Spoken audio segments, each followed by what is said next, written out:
Welcome back to my next session. In this session, I am going to discuss about capital budgeting. It's a I'm going to talk about investment decision under capital budgeting and features of capital budgeting.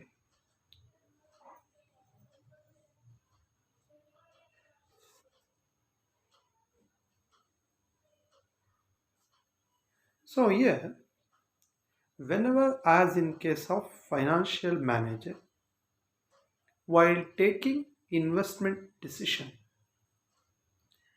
it's very important decisions relating to while taking the decision relating to that is either fixed assets or current assets.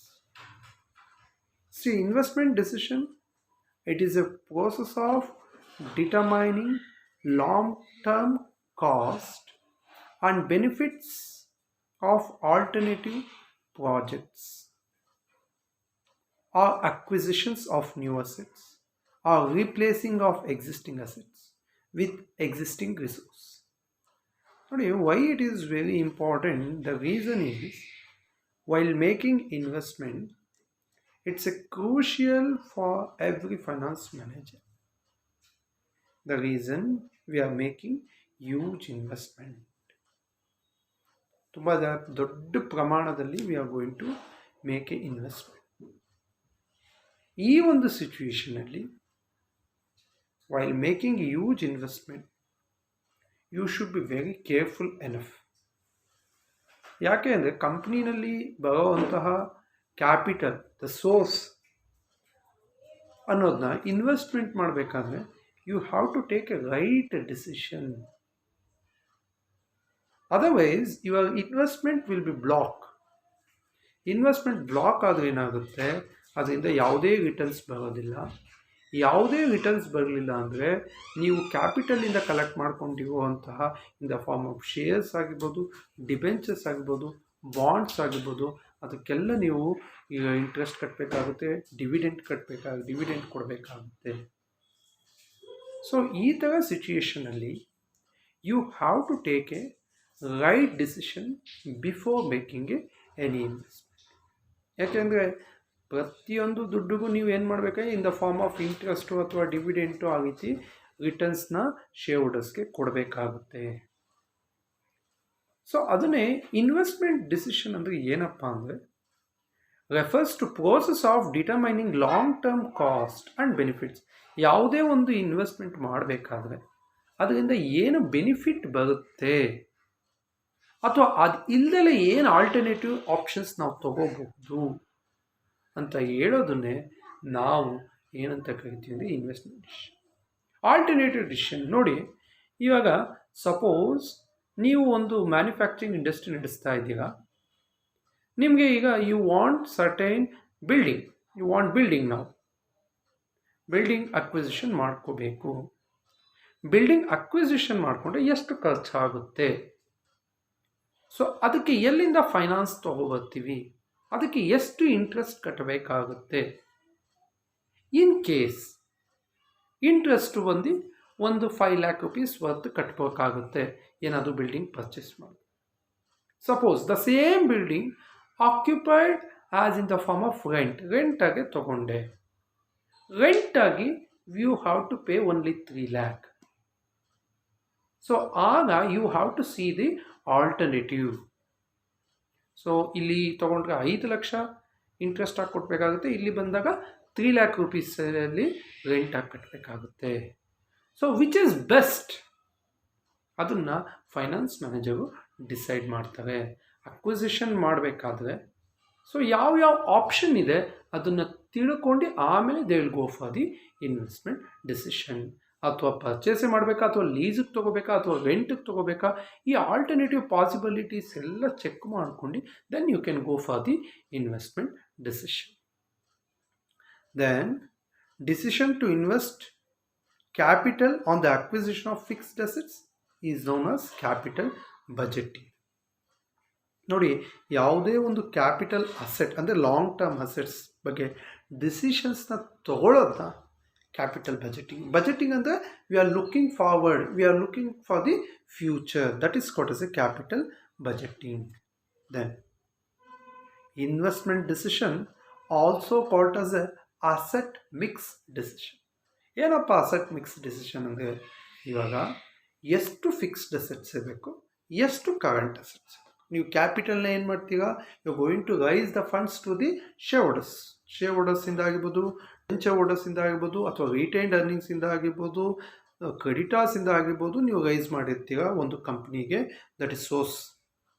ಈ application ಮಾಡಬೇಕಾದ್ರೆ ಅಂದರೆ ಯಾವ ದುಡ್ಡನ್ನ collect ಮಾಡ್ಕೊಂಡಿರ್ತೀರಲ್ಲ ಅದನ್ನು asset mix decision, ಅದನ್ನು investment decision, ಎಷ್ಟನ್ನ ನೀವು current ಅಸೆಟ್ಸ್ಗೆ use ಮಾಡ್ತೀರಾ, ಎಷ್ಟನ್ನ fixed ಅಸೆಟ್ಸ್ಗೆ use ಮಾಡ್ತೀರಾ ಅನ್ನೋ ಒಂದು ಡಿಸಿಷನ್ನ we are going to call as a investment decision. It's also two types of investment, current assets and fixed assets. Fixed assets ಅಂದರೆ land, building, machinery, equipment, ಇದೆಲ್ಲ ಬಂದು fixed assets. Current assets ಅಂದರೆ stock ಆಗಿರ್ಬೋದು, debtors ಆಗಿರ್ಬೋದು, bank balance ಆಗಿರ್ಬೋದು, ಇದೆಲ್ಲ current assets. ಏನಕ್ಕೆ ಇವೆರಡು ಇಂಪಾರ್ಟೆಂಟ್ ಅಂದರೆ, fixed assets it is a long term benefit.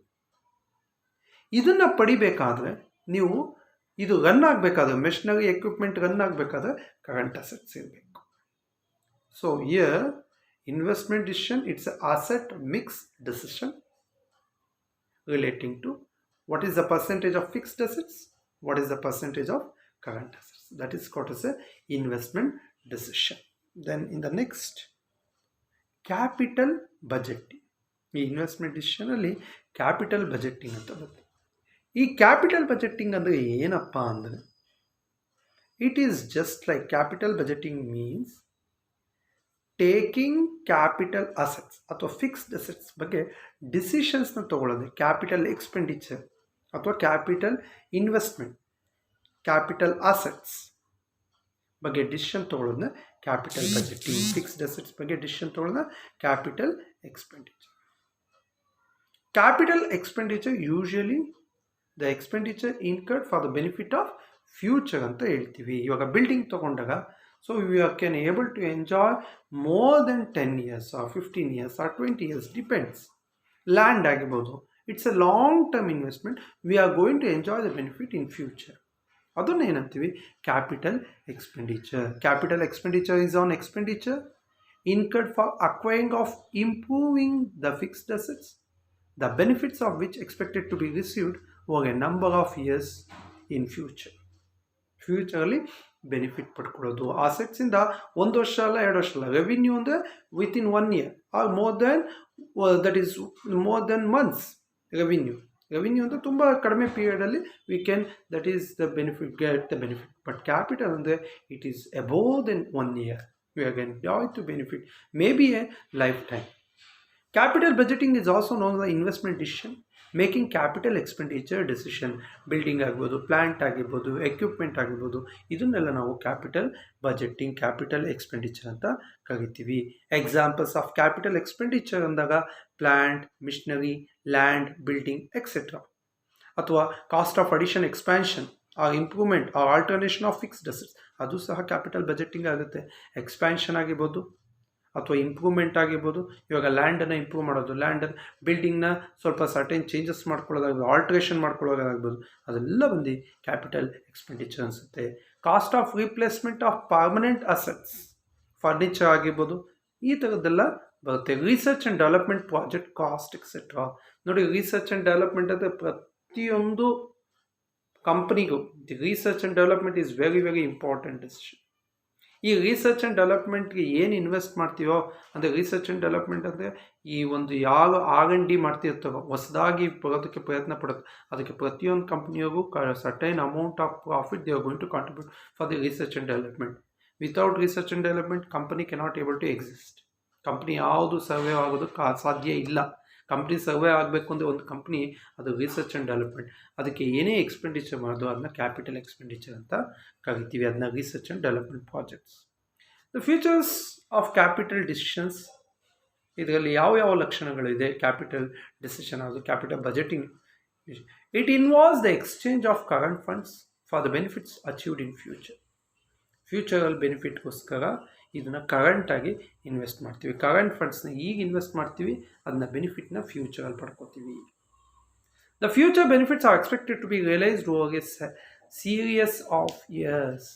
ಕೆಲವೊಂದು ಇಯರ್ ಆದಮೇಲೆ we can able to enjoy the benefit. ಇವಾಗ ಲ್ಯಾಂಡ್ ಆಗಿರ್ಬೋದು, ಬಿಲ್ಡಿಂಗ್ ಆಗಿರ್ಬೋದು, ಇದು number of years we can able to expect the benefit. It is a long term investment activities. ಇದು short ಟರ್ಮಲ್ಲ, ಇದು ಏನಾಗುತ್ತೆ ಅಂದರೆ ಲಾಂಗ್ ಟರ್ಮಲ್ಲಿ ಇದು ಬೆನಿಫಿಟ್ ಆಗುತ್ತೆ. ಶಾರ್ಟ್ ಟರ್ಮ್ ಅಂದರೆ ಕರೆಂಟ್ ಅಸೆಟ್ಸ್, ಲಾಂಗ್ ಟರ್ಮ್ ಅಂದರೆ ಇದು capital expenditure. It is basically we are expecting for the future. It helps in profitability of the concept.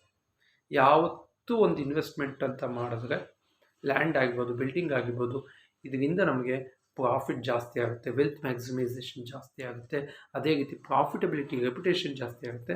V can able to expect the profit. There is involvement in huge funds. ಈ capital ಎಕ್ಸ್ಪೆಂಡಿಚರ್ಗೆ ತುಂಬ ಜಾಸ್ತಿ huge fund investment ಮಾಡಬೇಕಾಗುತ್ತೆ. It is requires huge fund to make a decision in capital. ಅದಕ್ಕೋಸ್ಕರನೇ before making investment ಮಾಡೋದಕ್ಕಿಂತ ಮುಂಚೆನೇ ನಾವು 2-3 ಸಲ ಯೋಚನೆ ಮಾಡಬೇಕಾಗುತ್ತೆ. We have to make a capital budgeting with various techniques. So that I am going to discuss in the further classes. ಅರ್ಥ ಆಗ್ತದೆ? Capital budgeting ಅನ್ನೋದು ಒಂದು very important topic. Then it is related with a strategic decision. Always it is a strategic decision because we are making huge funds investment. So ಅದರಿಂದ ಇದು ಮಾಡಬೇಕಾ ಬೇಡವಾ, ಮಾಡಬೇಕು ಅಂದರೆ ಈ ಇನ್ವೆಸ್ಟ್ಮೆಂಟ್ ಮಾಡಬೇಕಾ, ಚೆನ್ನಾಗಿದೆಯಾ ಇಲ್ವಾ. ಸೊ ಇದು ಬಂದು it is always a strategic, it's planned decision relating to capital budgeting. So that's it. Thank you. One and all.